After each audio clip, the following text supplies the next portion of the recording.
मुझे बहुत शर्म आ रही थी क्योंकि सब लोग हमारे सामने बैठे थे और हंसी मजाक कर रहे थे। फिर बारी बारी से सब लोग आकर हम दोनों का मुंह मीठा करवाने लगे और फोटो खिंचवाने लगे। सब अपना अपना फोन लेकर हमारी वीडियो बना रहे थे। मुझे याद आया कि मम्मी ने बोला था अपना मुंह जबरदस्ती बंद मत करना। जब फोटो खींचेगी और वीडियो बनेगा तो हल्की हल्की स्माइल करते रहना। मैंने वैसा ही किया। सब लोगों ने हमें शगुन भी डाला। लड़के वालों ने मेरी झोली में 1100 रुपए शगुन के डाले। मेरे घर वालों ने भी लड़के की झोली में कुछ पैसे शगुन के रूप में रखे। ऐसे ही सब ने शगुन के रूप में मेरी झोली में पैसे रखे। अब मेरा रोका हो चुका था। फोटो क्लिक हो गई थी, वीडियो बन गई थी। सब एक दूसरे को बधाई दे रहे थे और सब लोग एक दूसरे के साथ फोटो क्लिक करवाने में बिजी हो गए।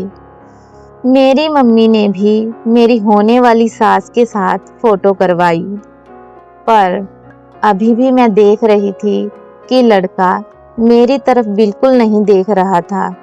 शगुन डलवाने के बाद वो उठकर चला गया और वापस अपने पापा के साथ जाकर बैठ गया। बस अब रिश्ता पक्का हो चुका था। सब एक दूसरे को बधाई देने लगे। मेरे पापा जी भी बहुत खुश थे। उनके चेहरे से पता चल रहा था जैसे कोई बहुत बड़ा बोझ उनके ऊपर से उतर गया हो। अब मैं वापस नीचे आ गई। मेरी भाभी भी नीचे आ गई। हम लोग किचन में दोबारा काम पर लग गए क्योंकि अब खाना खाने का टाइम हो गया था। लड़के वालों को भोजन करवाना था, उनको वापस अपने घर भी तो जाना था। मैं भाभी की हेल्प करवाने लग गई। मटर पनीर की सब्जी तो पहले से ही भाभी ने बना दी थी, अब बस पूड़ी निकालनी थी। मैंने सलाद वगैरह काट दिया और पूड़ी बेलने लगी। भाभी कढ़ाई में पूड़ी तलने लगी। मेरा बड़ा भाई और छोटा भाई नीचे आ गए और खाना ऊपर ले जाकर सब लोगों को परोसने लगे। सब लोगों को अच्छे से भोजन करवा दिया। मेरी बहन का स्कूल जाने का टाइम हो गया। वो भी खाना खाकर वहां से चली गई। अब सब लोगों ने भोजन कर लिया था। अब लड़के वालों को मेरे पापा जी ने जितने भी लोग आए थे सबको 500-500 रुपए विदाई दी। अब लड़के वाले घर वापस जाने की तैयारी करने लगे। वो सब लोग नीचे आ गए। जब वो जाने लगे तो मेरी मम्मी ने बोला अपने सास ससुर और जेठ जेठानी के पांव छू लो। मैं गई और पहले अपने सास और ससुर के पांव छुए। उसके बाद मैं अपने जेठ के पैर छूने ही वाली थी कि उन्होंने पैर पीछे कर लिया और मुझसे बोले मेरे पैर छूने की जरूरत नहीं है, मैं ये सब नहीं मानता, तुम मेरे पैर कभी मत छूना, बस तुम मुझसे हाथ मिला लिया करो। जेठानी ने भी मुझसे अपने पैर नहीं छुआए। अब सब लोग घर से बाहर आ गए लड़के वालों को विदा करने के लिए। मैं बाहर नहीं गई। मुझे बहुत शर्म आ रही थी। मैं घर के अंदर खड़ी रही।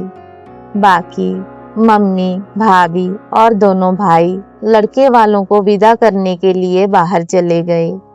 सब लड़के वाले कार में बैठ गए। वो लोग 2 कार में आए थे। एक तो मेरी होने वाली ननद की थी, दूसरी मेरे होने वाले ससुर के जो खास दोस्त साथ में आए थे उनकी थी। लड़के को कार ड्राइविंग भी आती थी क्योंकि वो अपनी बहन की कार खुद चलाकर लेके आया था। बस अब सब लोग कार में बैठ गए और अपने घर जाने के लिए निकल गए।